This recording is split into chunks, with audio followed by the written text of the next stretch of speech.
Today is Saturday and I have come to play badminton with all of my friends. And yeah, it's not like I play too good. I play maybe below average. But yeah, this is a tradition that we have started where we come play badminton on weekends. Yeah, so I've reached here and I'm waiting for my friends because they are late.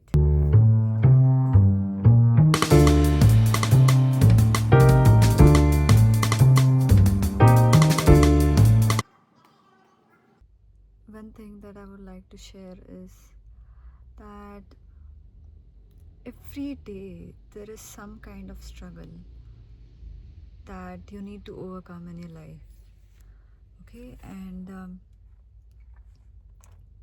like if you do it, it just feels amazing.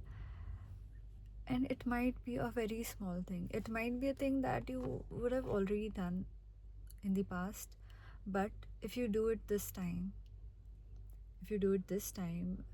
you will again feel proud of yourself, because there are a lot of negative things happening, and every day there are so many things that keep happening, right, which are negative, and you can focus on it and you can think like, I need to improve this particular thing, or I am still not there. But you need to remind yourself of that one thing every day, which might have made you feel proud when you did it for the first time. You're like, you never thought that, you never imagined you would actually do that, right?